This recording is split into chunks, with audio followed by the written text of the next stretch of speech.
Assalamualaikum warahmatullahi wabarakatuh. Selamat siang. Pertama-tama terima kasih kepada SML yang telah menginvite saya untuk menjadi pembicara hari ini. Dan saya memang sangat senang bisa berbagi tentang HIV di kesempatan ini. Dan tema yang saya ambil adalah living with HIV gitu. Ketika kita berbicara tentang living with HIV, berarti ada dua kelompok di sana.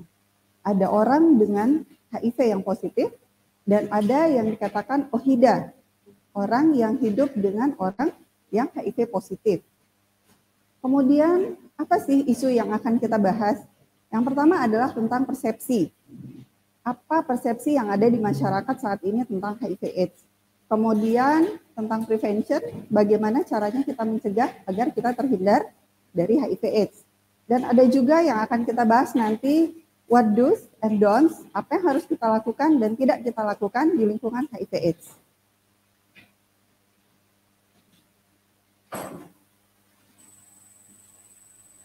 Ini persepsi yang ada di masyarakat pada saat ini tentang HIV/AIDS. Banyak yang menganggap HIV itu adalah sama dengan AIDS. We'll see, apakah sama HIV dengan AIDS? Kemudian ada orang yang berpendapat ketika dia HIV positif, so this is the end of the world. Nothing to do. Kemudian ada ibu yang HIV positif pasti akan melahirkan bayi yang HIV positif. Kemudian masih ada yang beranggapan bahwa HIV itu bisa menular hanya dengan sentuhan.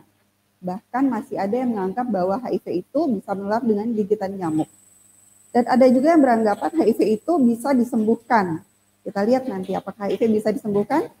Kemudian banyak orang yang berpendapat bahwa HIV itu identik dengan perilaku yang beresiko. So, let's see kondisi di masyarakat pada saat ini. Kondisi HIV/AIDS di Kota Medan itu seperti fenomena gunung es, di mana kasus yang terlihat sekian, tapi sebenarnya kenyataannya jauh lebih banyak daripada itu. Dan masalah yang paling kompleks adalah tentang stigma dan diskriminasi yang masih saja terus terjadi di masyarakat tentang orang yang terinfeksi dengan HIV/AIDS. Kemudiannya kurangnya pemahaman masyarakat tentang penularan HIV/AIDS yang menyebabkan terjadinya stigma tersebut. Kemudian masih banyak orang yang dengan HIV positif malu dan takut untuk membuka statusnya akibat dari stigma dan diskriminasi. Dan banyak ODA yang tidak tahu dirinya itu sudah terinfeksi HIV, sehingga banyak yang menularkan tanpa menyadari bahwa dirinya sebenarnya sudah menularkan. Dan masih banyak ibu hamil yang belum dites HIV/AIDS. Kemudian faktanya bagaimana? Sebenarnya saat ini HIV/AIDS dapat mengenai siapapun tanpa memandang latar belakang, status sosial, kemudian pendidikan, agama, warna kulit, dan lain sebagainya. Kemudian HIV/AIDS itu dapat mengenai orang yang tidak bersalah sekalipun. Tidak mesti orang yang melakukan perilaku beresiko, akan tetapi juga bisa mengenai ibu rumah tangga biasa, kemudian anak, baby, dan lain sebagainya. Dan yang harus kita tahu bahwa HIV/AIDS sudah ada obatnya dan dapat mengembalikan kualitas hidup penderitanya. Kemudian penularan HIV/AIDS dari ibu ke bayi itu sebenarnya bisa dicegah. Jadi tidak semua ibu yang hamil positif HIV/AIDS pasti melahirkan bayi HIV/AIDS. Tidak demikian ya. Kemudian kepatuhan minum obat adalah kunci utama pencegahan dan pengendalian HIV/AIDS. Ketidaktahuan seseorang bahwa ia menderita penyakit HIV/AIDS dan penyakit infeksi menular seksual membuat dia bisa menularkan penyakitnya. Ya karena dia tidak tahu, akhirnya dia tidak tahu bagaimana mencegah untuk menulari orang lain ya. Kemudian fakta lainnya bahwa HIV/AIDS itu bukanlah kondisi yang sama meskipun mereka saling berhubungan satu dan lainnya. Kemudian HIV/AIDS itu adalah human immunodeficiency virus, di mana dia adalah sebuah virus yang dapat melemahkan daya tahan tubuh kita. Sedangkan AIDS, dia adalah kumpulan gejala penyakit akibat dari virus HIV yang dapat melemahkan kondisi tubuh kita, imunitas tubuh, dan berkumpul menjadi satu, itulah yang kita katakan AIDS. Seorang yang terinfeksi HIV positif, dia akan jatuh ke AIDS itu akan makan waktu itu 2 sampai dengan 10 tahun. Jadi tidak langsung, banyak yang orang HIV positif itu dia kelihatan sehat-sehat saja gitu. Apalagi pada stadium awal gitu, dia tanpa gejala sama sekali. Di situ adalah yang paling banyak orang bisa menularkan. Kemudian HIV yang tidak segera ditangani, itulah yang akan membuat akhirnya jatuh ke stadium AIDS gitu. So, HIV itu tidak sama kondisinya dengan AIDS. Kemudian ada yang beranggapan ketika kita terinfeksi HIV itu berarti that's the end of the world. So enggak ya. Jadi sekarang HIV itu sudah menjadi manageable chronic health condition gitu. Di mana sudah ada namanya obat antiretroviral. Jadi apabila penderita HIV menjalani perawatan yang baik dengan minum obat antiretroviral, maka diharapkan akan mencegah penderita itu jatuh ke stadium AIDS. Dan dia juga akan tidak menulari ke orang lain. Karena ketika kita mengkonsumsi obat ARV, otomatis jumlah viral load yang ada di dalam tubuh kita akan tertekan, bahkan undetected, sehingga kita tidak menularkan ke orang lain. Kemudian bagaimana sih, ini selalu jadi pertanyaan, bahkan ketidaktahuan bagaimana sebenarnya HIV/AIDS itu menular, sehingga timbullah stigma dan diskriminasi. Salah satunya adalah dengan berbagi jarum suntik yang bekas, bisa juga dengan transfusi darah. Transfusi darah itu bagaimana? Apabila transfusi dari si pendonor itu, dia menderita positif HIV dan mentransfusi darahnya ke orang yang sehat. Maka orang yang sehat tersebut bisa tertular HIV positif. Kemudian melalui hubungan seks beresiko, itu bisa menularkan HIV/AIDS. Bagaimana sih hubungan seks yang beresiko? Tidak menggunakan kondom, berganti-ganti pasangan, baik itu melalui hubungan seks vaginal, anal, maupun oral. Kemudian ada juga penularan dari ibu ke baby gitu, melalui persalinan, masa kehamilan, maupun pada saat memberi ASI. But actually penularan dari ibu ke anak ini bisa kita cegah gitu. So, bentuk dari prevention mother to child transmission ini apabila si ibu pada saat masa kehamilan terdeteksi positif HIV, maka as soon as possible dia langsung mengakses ARV yang memang sesuai untuk ibu hamil. Sehingga viral load yang ada di dalam darah ibu hamil akan tertekan dan harapan kita dia akan melahirkan baby yang tidak tertular HIV ya. Dan pada saat kelahiran nanti si bayi itu bisa langsung diberikan obat-obatan profilaksis HIV apabila dia tidak tertular. Kemudian kita tadi mengatakan bahwa HIV itu tertular melalui jarum suntik, transfusi darah, hubungan seks yang beresiko, bahkan ibu. Sebenarnya di mana sih ada kuman HIV itu gitu? Dia ada di mana gitu? Kenapa bisa menular dengan cara seperti itu? So dia ada di dalam cairan tubuh kita. Yang pertama dalam darah. That's why dia bisa menular dari jarum suntik, transfusi darah, dan lain sebagainya. Kemudian dia ada di dalam cairan sperma, cairan vagina, cairan anus, di mana di situ bisa tertular melalui hubungan seks yang beresiko. Kemudian breast milk, apabila ibu yang positif, dia tidak minum obat antiretroviral, maka dia saat dia memberikan ASI, dia bisa menularkan kepada anaknya, gitu ya. Tapi ini bisa dicegah. So, prinsip penularan juga ada gitu. Kita kenal dengan EC gitu, prinsip penularan ini. Jadi kumannya itu dia harus exit, sufisien dan cukup. Dari dia harus survive ya, bertahan hidup di luar, dan dia harus masuk ke tubuh lain. So, bisa kita simpulkan HIV keluar dari tubuh dengan jumlah yang cukup dan dia bertahan hidup dan masuk ke dalam tubuh yang lain. Itu baru bisa menularkan. Sekarang banyak pertanyaan, apakah hubungan sosial biasa bisa menularkan HIV? Kan banyak tuh sekarang begitu dengar temannya HIV langsung menjauh, tidak bersentuhan gitu ya, langsung menjaga jarak gitu, langsung kesal gitu kenapa dia harus ada di lingkungan itu gitu. Kan sudah kita sampaikan gitu, HIV itu virusnya ada di dalam cairan tubuh kita. Jadi hubungan sosial biasa itu kan tidak memungkinkan kita untuk bertukar cairan. So it's okay. Kamu bisa hidup serumah dengan orang yang positif HIV, bisa berpelukan, kemudian juga bisa berjabat tangan, karena dia tidak menular dengan sentuhan, dia tidak ada di keringat manusia. Kemudian bisa berenang bersama, bisa makan bersama, kemudian bisa berpelukan gitu. Jadi bahkan belum ada bukti sampai saat ini gigitan nyamuk atau binatang itu bisa menularkan virus HIV. So don't worry ya. Kemudian bagaimana sih caranya agar kita tahu kita ini terinfeksi HIV atau tidak? Satu-satunya cara hanya dengan melakukan tes HIV. Gitu.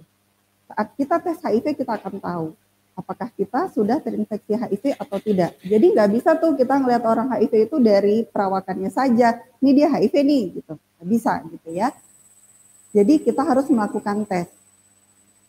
Kemudian kalau hasilnya positif gimana gitu? What to do gitu. Kalau memang hasilnya positif, as soon as possible akses ARV atau obat antiretroviral gitu. Kita nggak usah pikirkan lagi ini dapatnya dari mana, datangnya dari mana. Ibarat ular yang masuk ke dalam rumah. Kita nggak nanya kan sama ularnya, nggak nyari kan ini ular datang dari mana. Apa yang harus segera kita lakukan?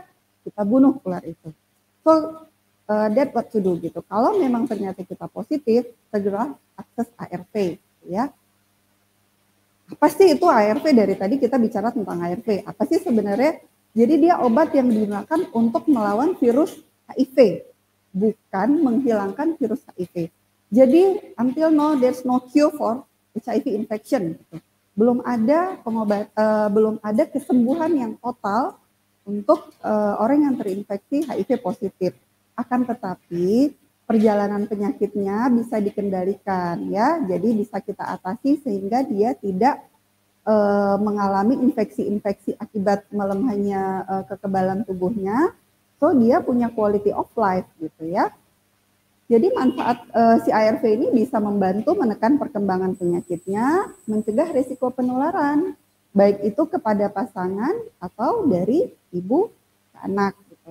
Kan sudah kita sampaikan, ketika dia secara teratur mengkonsumsi obat ARV, otomatis jumlah virus HIV yang ada di tubuhnya akan tertekan ya, bahkan undetected ketika kita periksa darah kembali. Dan bisa mengurangi resiko kematian akibat komplikasi dari HIV/AIDS itu sendiri. Ya kalau kita udah minum obat dalam jangka waktu yang cukup lama, kemudian juga perilaku beresiko juga kita tinggalkan, otomatis kita akan tidak menularkan ke orang lain dan mencegah komplikasi yang lebih lanjut gitu. Sampai sekarang banyak orang yang sudah minum obat HIV sampai belasan tahun, puluhan tahun di lingkungan saya semuanya masih sehat gitu. They can do the daily activity gitu seperti biasa gitu. Jadi tidak ada masalah gitu ya.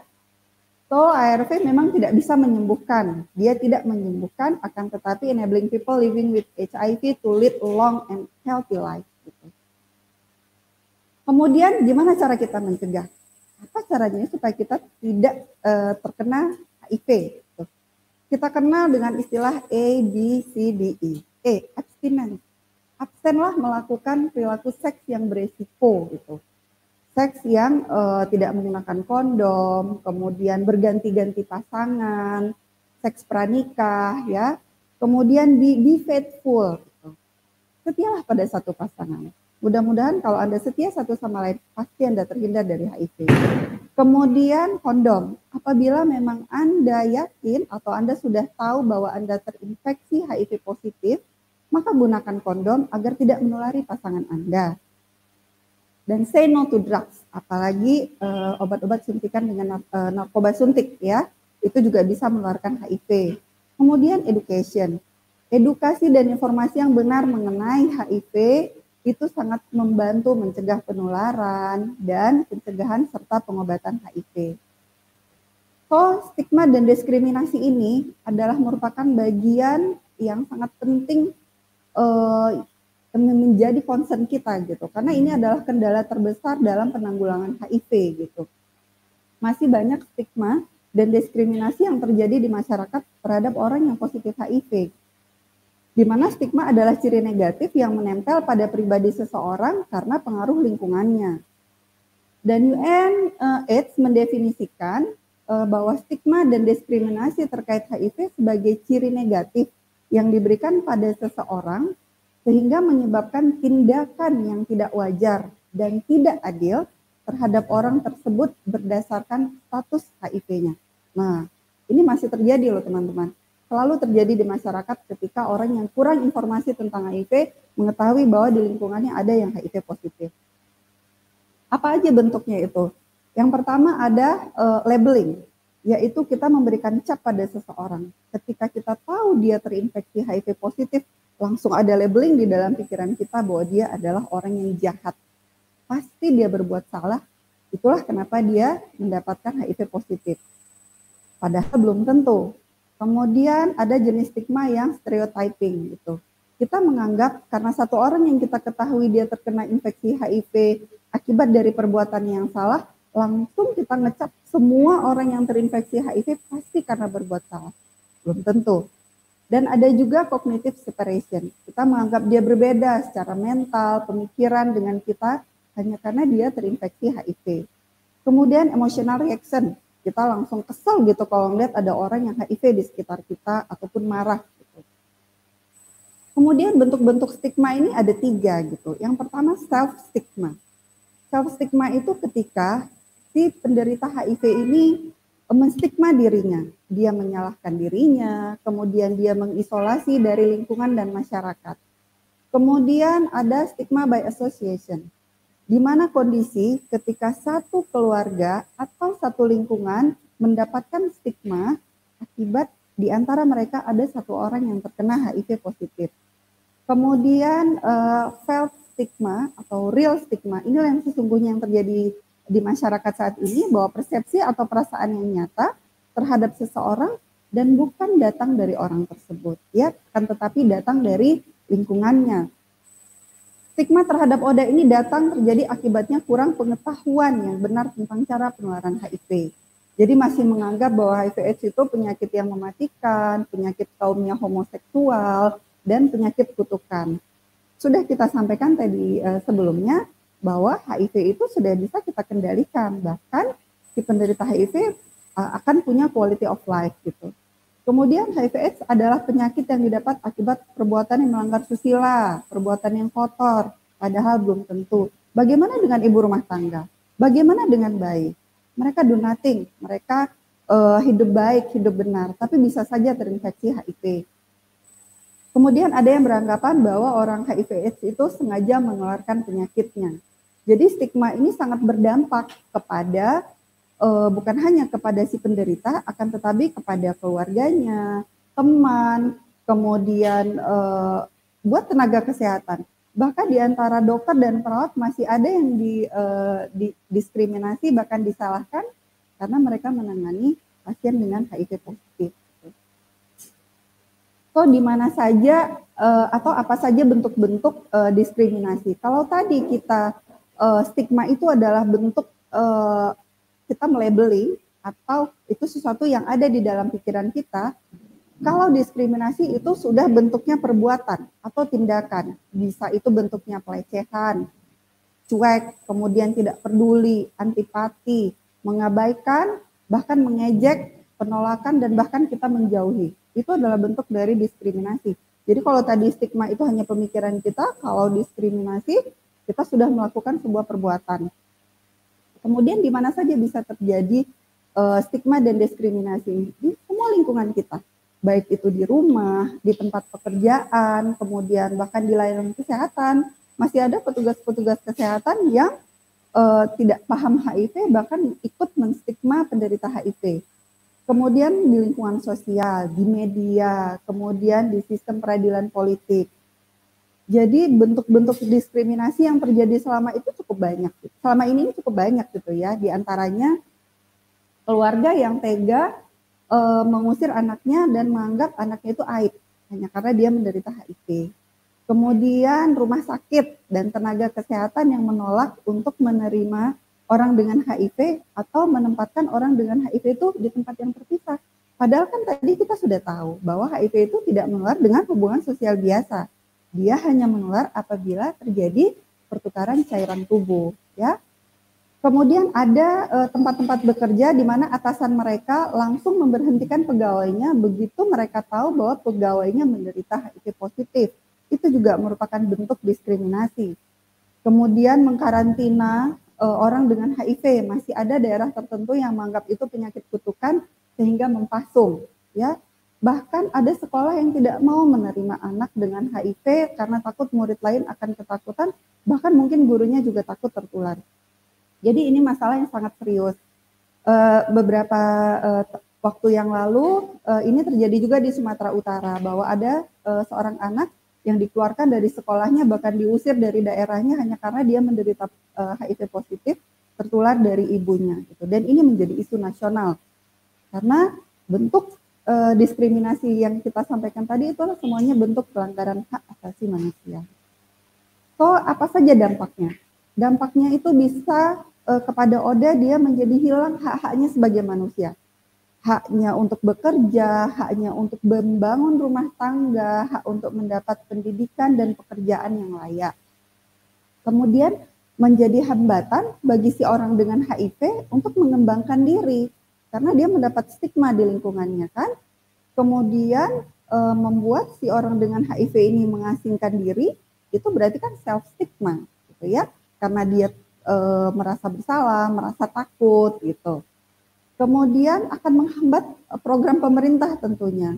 Semakin banyak orang dengan HIV yang tidak mau mengakses pengobatan, otomatis resiko kematian terhadap mereka akan semakin tinggi dan mereka akan semakin menularkan. Ya, jadi ini akan menghambat penanggulangan HIV/AIDS di tempat kita gitu ya. Kemudian cara menghadapi stigma dan diskriminasi ini bagaimana? So buat kita jadilah contoh yang baik gitu. Kemudian berbagilah pada orang informasi yang benar yang kita miliki. Ya, contohnya sekarang mungkin kita sudah tahu bahwa HIV/AIDS itu tidak menular dengan mudah, so let's share gitu. Atasi masalah stigma ketika Anda melihatnya di lingkungan Anda, baik itu di rumah, tempat bekerja, dan sebagainya. Kemudian jika Anda tidak mampu melakukannya sendiri, lawanlah stigma dengan kelompok. Build your team gitu untuk against stigma.